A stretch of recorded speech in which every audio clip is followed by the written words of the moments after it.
This semester, we worked on redesigning the facility layout of the university store on Fifth, specifically the shipping and receiving department and the textbook department.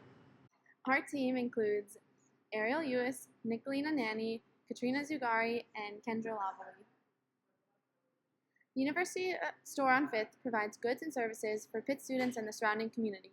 A mixture of full-time employees and part-time student employees keep track of inventory, organize the store, and carry out daily functions such as replenishment and checkout. Students primarily use the store for buying, returning textbooks at the beginning and end of the semester. This process is the focus of our project. We focused on the shipping, receiving area, and the textbook floor as this encompasses the entirety of the textbook material flow. The problem statement was broken into two categories, the shipping receiving area and the textbook department. The current method for receiving textbooks is inefficient and requires double handling and backtracking when receiving and checking books in. It contains tables of various heights creating non-ergonomic conditions for workers, and there's also long travel distances and no organization for storing textbooks after they're received and before they're placed on the floor.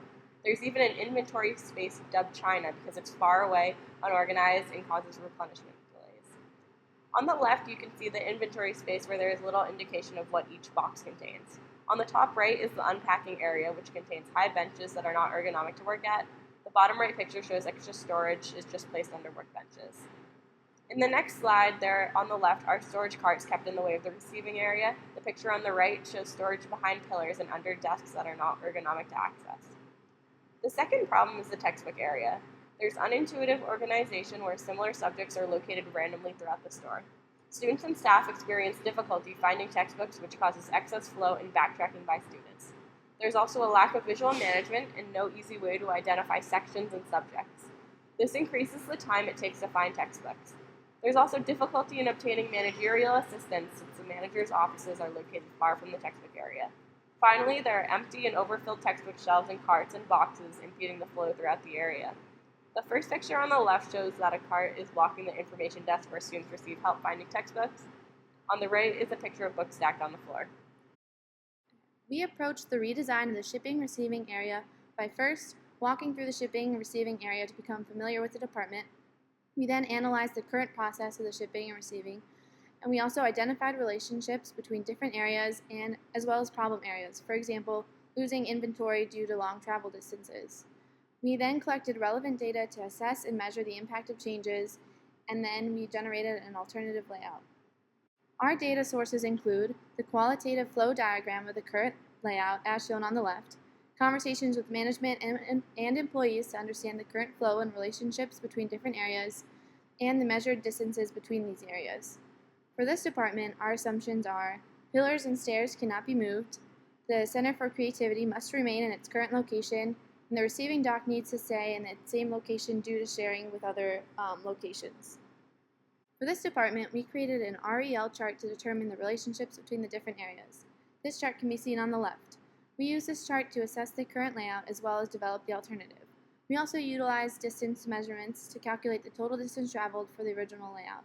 We only considered horizontal distances because the vertical distances will remain unchanged. Shown on this slide is our alternative layout. We utilized conveyor systems to move books and merchandise throughout the department. In particular, the conveyor from the receiving dock to the unpacking table eliminates material handling significantly. We also altered the unpacking area into a straight table in order to remove impediments during the trip to China. In addition, the computers were moved near the receiving dock for immediate order verification. The approach for fixing the textbook area differed quite a lot from the method used for the shipping area. First, the team walked through the textbook floor to identify potential problems and constraints, as well as to get a general feel for the textbook floor layout. The team spoke with an employee about how the shelves were stocked to connect the process with the receiving portion of the project. Using a map provided by the store, the relationships between the different course departments on the text floor were identified, and once the data on the number of textbooks sold per course was provided by managers, an alternative layout was drawn up. The data used for analysis was a printout from the store's Raytex system, which manages all merchandise data. Used for analysis were the department, course number, number of copies bought by the store to sell, and number of copies actually sold to students for each book. Qualitative insights also came from the employees and management about the current flows of students through the text floor. While drawing up an alternative layout, several assumptions had to be made. The structural pillars, bookshelves, Center for Creativity, computers for student use, and information desks should not be moved, only the textbooks. And the books for the English learning students should remain in the front of the text area so they don't have to look very far through books that they can't read to find their own books. Additionally, the books for the elderly students in the Osher Lifelong Learning Institute program should be moved upstairs so those customers don't have to traverse through the stairs in their frail state.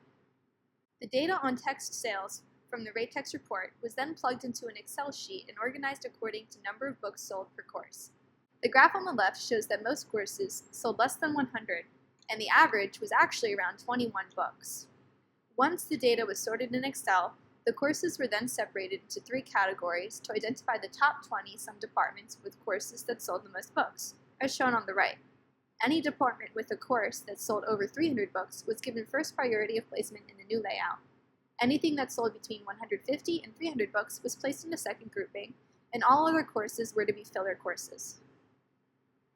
From this listing, the departments with the most books to sell were placed in locations with lots of standing room for students, but were at the same time kept towards the front of the store. This is shown on the left, with the red circles representing the most volumes of books sold, and the yellow being the next highest. Departments with a similar topic of education were then placed nearby, and all departments with courses that sold almost no books were placed at the very far end of the text floor. This minimized the difference traveled for all students.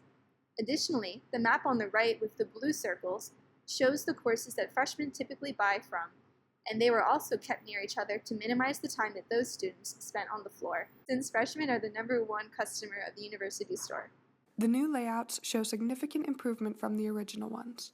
There is a clear reduction of flow times cost times distance, mainly due to a reduction in the distance metric. Additionally, there is increased adjacency between important areas as shown in the REL charts, and increased ease of material handling due to the conveyor system. We recommend that the University Store on 5th purchases and installs the conveyor system.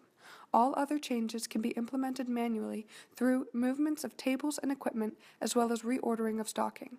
We recommend they pilot the shipping receiving area during the summer session and rearrange the textbook department for upcoming fall semester. They should also implement an electronic textbook identification system. Gathering metrics on average time spent in the textbook department, as well as interviewing customers about their experiences, will further improve the design.